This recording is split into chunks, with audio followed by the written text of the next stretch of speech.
अस्सलाम वालेकुम जी, की हाल जे दोस्तों? ठीक हो? उम्मीद करना कि सारे दोस्त ठीक होणगे। अच्छा जी, मेरा नाम रिजवान है, तुसीं देखदे पियो जफरवार न्यूज़। ते अज असीं तुहानूं अल्लाह ताला दी कुदरत दस्सने आ। माशाअल्लाह बड़ा ही प्यारा नज़ारा एक ओह तुहानूं असीं लाइव दस्सने आ।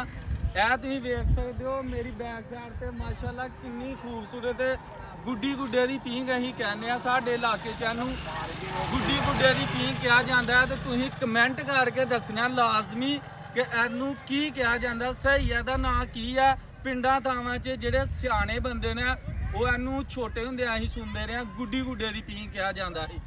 ਤੇ ਤੁਸੀਂ ਲਾਜ਼ਮੀ ਸਾਨੂੰ ਦੱਸਣਾ ਕਿ ਜਿਹੜੇ ਦੋਸਤ ਸਾਡੀ ਵੀਡੀਓ ਵੇਖਦੇ ਪਏ ਨੇ ਸ਼ਾਇਦ ਉਹਨਾਂ ਨੂੰ ਸਹੀ ਇਹਦੇ ਨਾਂ ਦਾ ਪਤਾ ਹੈ ਕੀ ਕਿਹਾ ਜਾਂਦਾ। ਵੈਸੇ ਜਿਸ ਤਰ੍ਹਾਂ ਛੋਟੇ ਬੱਚੇ ਪੀਂਘ ਨਹੀਂ ਬਣਾ ਕੇ ਝੂਲੇ ਲੈਂਦੇ, ਉਂਝ ਇਹ ਪੀਂਘ ਟਾਈਪ ਗਲਾਈ 'ਚ ਬਣੀ ਦੀ ਹੈ ਤੇ ਬੜਾ ਖੂਬਸੂਰਤ ਨਜ਼ਾਰਾ। ਇੱਕ ਹੋਰ ਸਾਈਡ ਤੇ ਡਬਲ ਪੀਂਘ ਬਣ ਗਈ ਹੈ।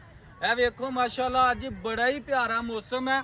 ਬਾਈ ਨੂੰ ਮੈਂ ਕਹਿੰਦਾ ਇੱਧਰ ਕੈਮਰਾ ਮਾਰ ਕੇ ਦੱਸੋ ਮਾਸ਼ਾਅੱਲਾ ਨਿਜ਼ਾਮੇ ਕੁਦਰਤ ਤੁਸੀਂ ਅੱਜ ਵੇਖੋ ਕਿ ਅੱਲਾਹ ਤਾਲਾ ਕਿੰਨਾ ਮਿਹਰਬਾਨ ਹੋਇਆ ਦਾ।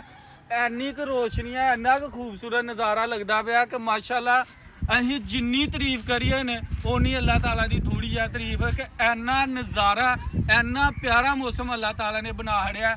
ਇਹ ਜਗਾਲ ਰਜਵਾਲ ਪਿੰਡ ਦੇ ਵਿੱਚ ਅਸੀਂ ਇਸ ਟਾਈਮ ਖੜੇ ਆ।